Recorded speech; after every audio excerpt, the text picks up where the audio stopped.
terbang tinggi burung merpati, masak kuih tambah mentega.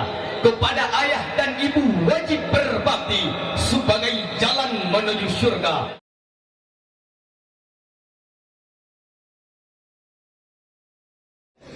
Assalamualaikum warahmatullahi wabarakatuh.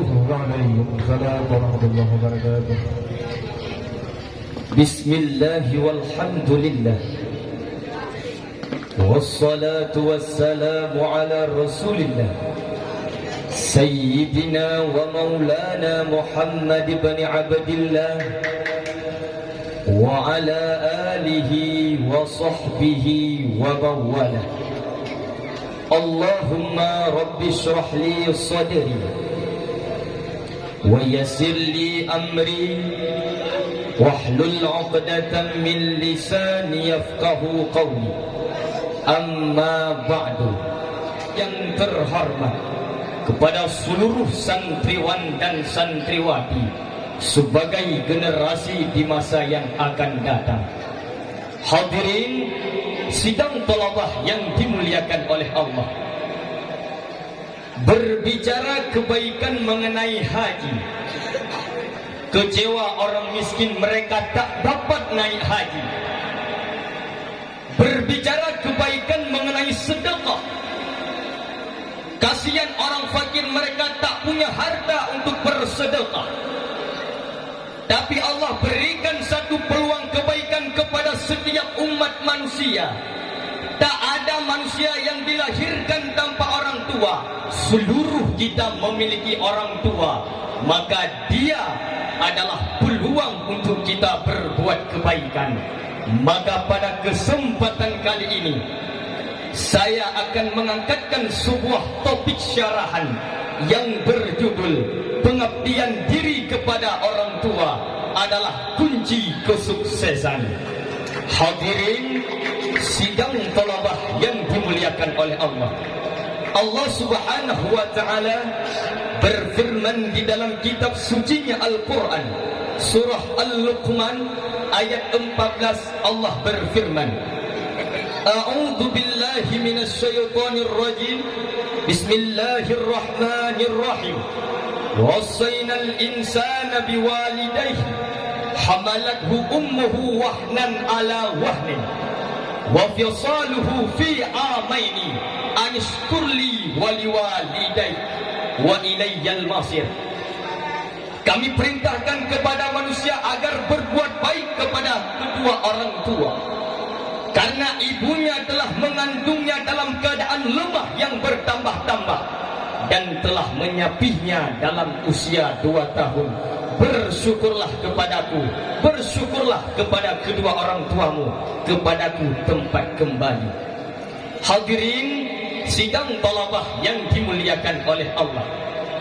Ayat tadi mengisyarahkan yang bahwa Allah Subhanahu wa taala memerintahkan kepada setiap manusia untuk mengabdi berbakti kepada kedua orang tua.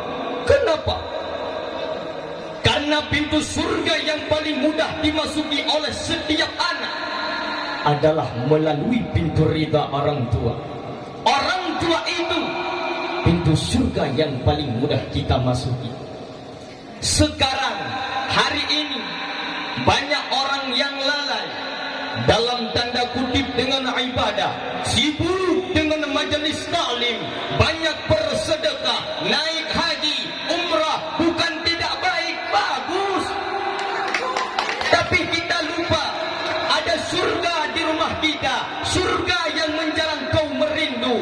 Tapi selalu bertemu dan bertamu, dialah ibu yang surgamu berada di bawah telapak kakinya. Hadirin sidang thalabah yang dimuliakan oleh Allah.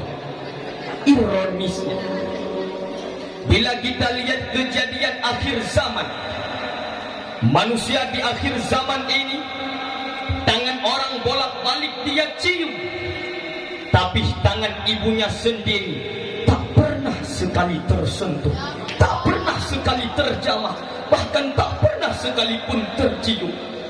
Bukan niat merendahkan para alim ulama, mereka al-mukarram, Subhanahu wa ta'ala. Tapi hari ini kita banyak datang ke ulama, datang ke habaib, datang ke ustaz-ustaz, minta doa kepada mereka, semoga hidupnya saya bahagia. Tapi kita lupa meminta kepada orang yang doanya untuk kita tak ada hijabnya, yaitu doa orang tua. Adakah kita seperti demikian hadirin? Na'udzubillahi min zalik, summa na'udzubillahi min. Sebagaimana Rasulullah sallallahu alaihi wasallam bersabda di dalam hadisnya yang bersumber dari Abdullah bin Umar, Rasulullah bersabda, "Ridha Rabbi fi ridal walid, wa sukhtu Rabbi fi sukhtil walid." Keridaan Allah terletak pada keridaan orang tua. Begitu juga sebaliknya, kemurkaan Allah terletak pada kemurkaan orang tua. Sejarah membuktikan kisah Alqamah. Alqamah adalah seorang pemuda yang taat patuh kepada Allah Subhanahu wa ta'ala. Bahkan beliau sahabat teman dekat Rasulullah. Tapi karena beliau durhaka kepada orang tua, durhaka dengan ibunya, ketika sakratul maut menjelang, nyawanya berada di kerongkongan, beliau tidak bisa mengucapkan kalimah La ilaha illallah Muhammadar Rasulullah. Sedih, sangat menyedihkan. Kisah ini hadirin menjadi potret minim bagi kita semua. Hadirin sidang talabah yang dimuliakan oleh Allah, ibu adalah sosok wanita yang paling mulia hati. 9 bulan 10 hari kita berada di dalam kandungannya.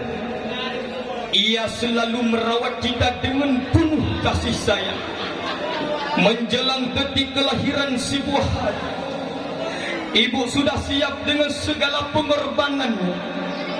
Ibu rela bermandikan kering, bercucuran air mata, berlumuran darah, dan tubuhnya dicincang-cincang oleh para dokter. Bahkan nyawanya pun jadi taruhan.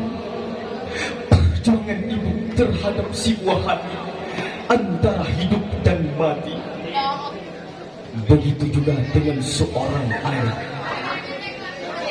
Kita menjadi saksi perjuangan ayah yang sangat luar biasa dalam kehidupan. Cucuran keringat yang keluar, perginya ayah kita dari rumah kita untuk mencari nafkah. Pagi, siang, malam, kadang tak pernah. Semua yang dia lakukan hanya untuk hadirin. Namun di zaman yang sudah modern ini, banyak anak-anak yang menganiaya, mengusir, menghina, bahkan mereka mengasingkan kedua orang tuanya karena sudah merasa tinggi ilmunya, sudah mapan ekonominya, sudah luas pergaulannya, dan pada akhirnya orang tua dicampak ke panti jompo. Na'udzubillahi min dzalik, summa na'udzubillahi min dzalik. Hanya inilah syarahan singkat saya. 2 hal sebagai konklusinya. Yang pertama, berbakti kepada orang tua wajib bagi kita semua. Jangan terlalu jauh-jauh mencari syurga. Naik haji, umrah berulang kali, tapi kita lupa di rumah kita ada syurga, yaitu 2 orang tua. Dengan cara kita berbakti kepada mereka. Yang kedua, untuk bisa kita capai kebahagiaan dan kesuksesan yang abadi, maka carilah ridha orang tua. Karena ridha Allah terletak pada keridhaan orang tua. Begitu juga sebaliknya, murka Allah juga terletak pada murka orang tua. Dengan kita berbuat baik kepada orang tua, moga-moga, mudah-mudahan kita akan bahagia. Bukan hanya di dunia, tapi malah bersama orang tua di dalam syurga Jannatul Naim. Amin, amin ya rabbal alamin. Hanya inilah yang dapat saya sampaikan. Lebih dan kurang mohon dimaafkan. Terbang tinggi merpati, masak kuih tambah mentega. Kepada ayah dan ibu wajib berbakti sebagai jalan menuju syurga. Wallahul muwaffiq ila aqwamit thariq. Wassalamualaikum warahmatullahi wabarakatuh.